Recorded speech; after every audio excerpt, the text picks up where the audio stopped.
जय हिंद साथियों, सी of mathematics class में आपका स्वागत है। साथियों, आज हम सब कक्षा 10 के गणित में प्रश्नावली 8.2 के प्रश्न संख्या हम तीसरा हल करने वाले हैं। ठीक है, क्वेश्चन में दूसरा तक हल किया था। ठीक है, पिछले वीडियो में यदि जो आप नहीं देखें तो प्लेलिस्ट चेक करके आप उसे देख सकते हैं। ठीक है, तीसरा हम क्या कह रहा है साथियों, यदि tan a प्लस बी बराबर √3 है और tan a माइनस बी बराबर 1/√3 है। ठीक है, यहाँ क्या है 0 डिग्री। ठीक है, ये शर्त है कि 0 degree greater than a plus B और 0 ये जो है a प्लस बी वो क्या है 90 और 90 से छोटा भी है। ठीक है, 90 या 90 से बराबर के बीच में भी है। ठीक है, और a ग्रेटर देन है b से, यानी a बड़ा है b से, तो a और b का मान हमें ज्ञात करना है। ठीक है, देखो इसमें क्या करेंगे, tan दे रखा है ना आपको, tan क्या a प्लस बी बराबर क्या है √3 का मान क्या होगा 60 डिग्री। ठीक है, तो हम लिख सकते हैं √60 डिग्री। ठीक है, और tan a माइनस बी। ठीक है, a माइनस बी क्या 1/√3 का मान क्या होगा मेरा होगा ना 30 डिग्री। ठीक है, इसको आप इक्वेशन 1 भी मान सकते हैं। ठीक है, दूसरा भी कह सकते हैं। ठीक है, तो देखो या हम इसको ऐसे भी लिख सकते, इसको जो है ना इस तरह आप ऐसे कर सकते हैं। tan क्या है यहाँ पे tan 60 का मान, tan 30 का मान। ठीक है, तो देखो होगा क्या, दोनों तरफ tan है कैंसिल हो जाएंगे, तो हम लिख सकते हैं a प्लस बी बराबर क्या है 60 डिग्री। ठीक है, इसको इक्वेशन यहाँ मान लेते हैं, कर सकते हैं ना, और a माइनस बी बराबर क्या है 30 डिग्री।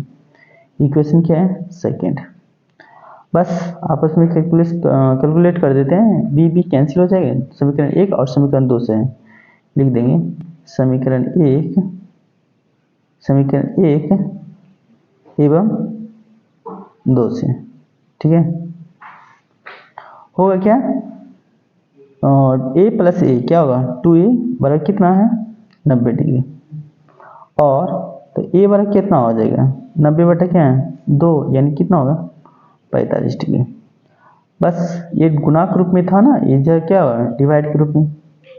अब a का मान किस में रखें, आप स्वतंत्र हैं, समीकरण 1 में रखेंगे तो वही आ जाएगा, और b में भी रखेंगे तो सेकंड में भी रखेंगे तो b का मान आ जाएगा। ठीक है, दोनों इक्वल ही आ जाएगा, मतलब मान जो होगा ना b का इसमें भी रखने पर वही आएगा जो सेकंड में रखने पर आएगा। a का मान समीकरण 1 में रख देते, 1 में रखने पर तो a क्या है समीकरण a प्लस बी बराबर 60 डिग्री, तो a का तो वैल्यू फाइंड है हमें क्या है 45 डिग्री प्लस b मतलब 60 डिग्री।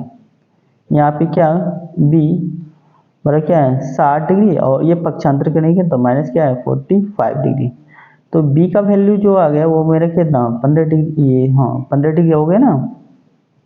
ठीक है, ये तो हाँ हो गया 15 डिग्री, अतः a का मान लिख सकते हैं कितना, अतः a का वैल्यू जो हो गया मेरा कितना 45 डिग्री।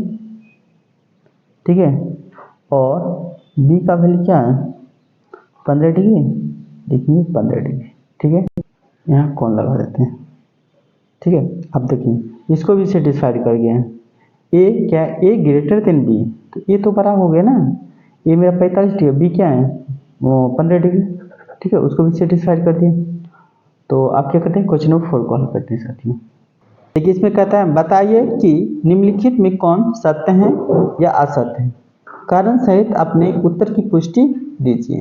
ठीक है, क्वेश्चन 1 में क्या है साइन a प्लस बी और क्या sine a plus sine B बराबर है इक्वल है, तो सत्य है, यदि जो तो सत्य लिखिए, असत्य है तो असत्य। ये जो होगा असत्य होगा, देखिए असत्य, कारण हम देते हैं असत्य, क्योंकि यदि जो आप a का मान माना a बराबर आप ले लेते हैं 60 डिग्री। ठीक है, मानते हैं, और b बराबर यदि जो आप ले लेते हैं 30 डिग्री, क्या ये दोनों इक्वल होता है? देख लेते हैं।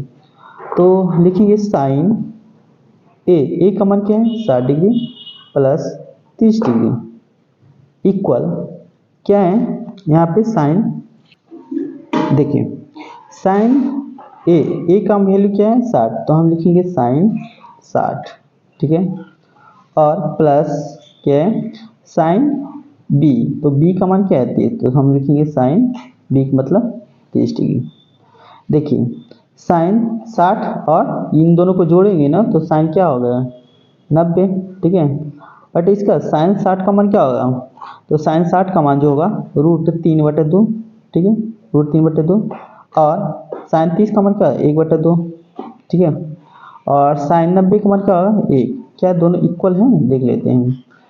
तो क्या होगा √3 प्लस क्या है 1 बटे क्या है 2, नहीं ये दोनों इक्वल नहीं है, इसीलिए क्या है ये असत्य होगा, ठीक है। अब सेकंड नंबर क्वेश्चन को हल करते हैं। सेकंड नंबर क्वेश्चन कहता है थीटा में वृद्धि होने के साथ साइन थीटा के मान में भी वृद्धि होती है, ये हमें फाइंड करना है। तो सेकंड नंबर क्वेश्चन का जो आंसर होगा वो सत्य होगा, ठीक है। क्यों, देखिए यहाँ पे कह रहा है साइन 0 का मान क्या होता है थीटा में वृद्धि होने के साथ, यहाँ पे कह रहा है ना यदि जो थीटा में वृद्धि करेंगे तो साइन थीटा में वृद्धि होगा, ये हमें फाइंड करना है। तो हाँ सत्य होगा, क्योंकि देखो साइन 0 का मान क्या होगा 0, साइन 30 का मान 1/2 यानी आधा हो गया। उसी प्रकार से क्या धीरे धीरे बढ़ता चला रहा है, तो ये क्या होगा सत्य होगा, ठीक है। यानी सेकंड नंबर क्या है सत्य, यहाँ पे देखें लेते हैं सत्य, ठीक है।